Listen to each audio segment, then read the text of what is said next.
What every trader or broker needs to know about applying for their long-term disability benefits and appealing a wrongful denial of their long-term disability claim. Long-term disability insurance companies don't always make it easy for traders or brokers who become disabled to get the long-term disability benefits they deserve. Disability insurance companies are not in the business of paying disability benefits. They're in the business of collecting your gold and denying your claim. So let me tell you what I hear from my trader or broker clients. I bought a disability policy to protect my income and lifestyle if I became disabled. I never gave that policy a second thought until I began to have problems or I've had an injury that interfered with my ability to work. I was hoping that I would get better, but I'm having problems. I just can't keep up. I can't continue to work. I can't deal with my medical problems. I can't function at home.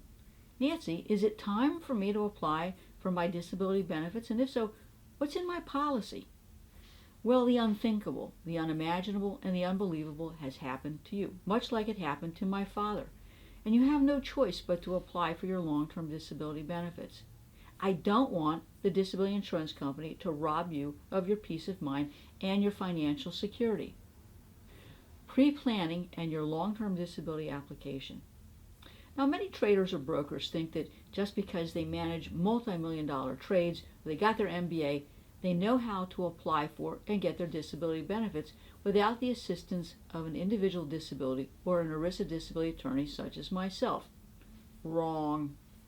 There are many mistakes that can be made before you stop working and apply for benefits and during the application process. So what are some of them?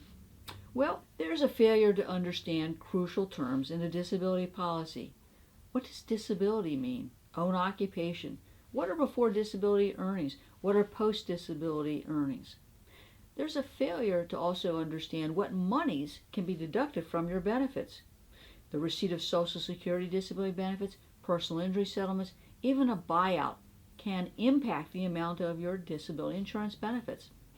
There's a failure to determine whether or not you might have a residual disability claim and the financial documents that are required to prove your entitlement to those benefits. Now, residual benefits are benefits that you're entitled to if you're earning less than generally 80% of what you were making at the time you became disabled. And that's a great benefit if it's in your policy. Now, the failure to understand how the disability carrier defines your occupation can also impact your claim. You need to understand what the definition is, what you have to prove to show that you can't do your own occupation. And it may not be as performed for your particular brokerage firm, or it may not be as performed in the industry. It actually might be as performed to something called the Dictionary of Occupational Titles. There's also a failure to understand the games that disability carriers play with your application.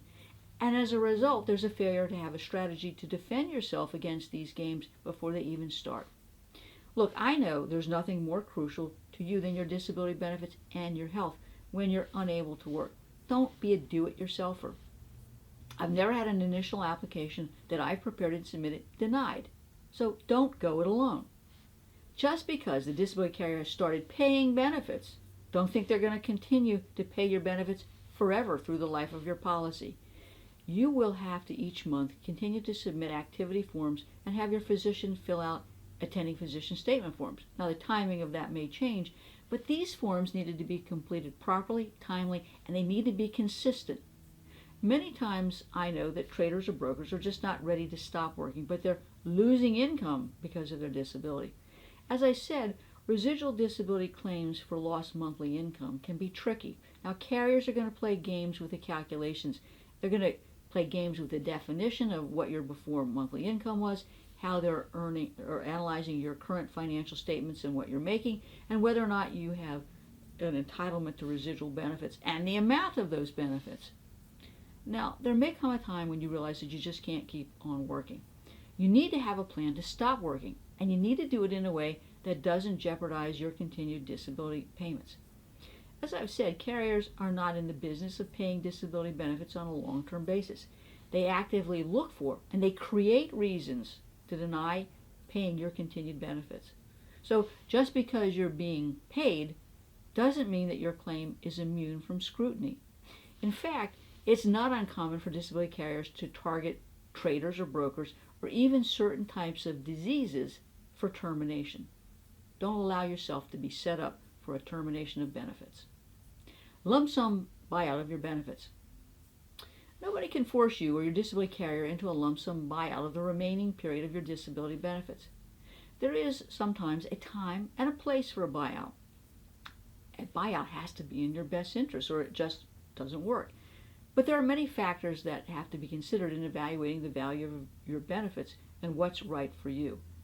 I negotiate with disability carriers every day. I do that for a living, just like you work in the financial services field. You know your bailiwick, I know mine. And just because you may do some negotiations doesn't mean that you understand the negotiation process in a disability claim. I don't pretend to be a trader or a broker, even though I invest money, and you shouldn't pretend to be a disability attorney. It's as simple as that. So I think that before you decide to stop work, submit your initial application, talk to an adjuster about your claim, talk to a disability insurance company physician about your claim, sign any forms, or hire a disability attorney, you should contact me. I offer a free complimentary consultation, and I have written a go-to book for professionals about the disability insurance claims process. I can represent you regardless of where you live in the United States, and I look forward to offering you and providing you with that free 30-minute policy review and consultation. It will help you make the right decision about your disability claim, your entitlement to benefits, and how to proceed. And if your claim has been denied, remember, you're only going to have 180 days in which to file an appeal. That appeal is the trial of your case, and you certainly need an attorney to help you in that claim, because an appeal is not an easy thing to do. In my appeals, I might find 15 to 20 reasons why the denial was wrong. My appeal letters are 25 to 65 pages long, and they go into the disability carrier's office in a box that goes. They know I'm serious about getting you your benefits. So call me today at 727-894-3188 for a complimentary consultation.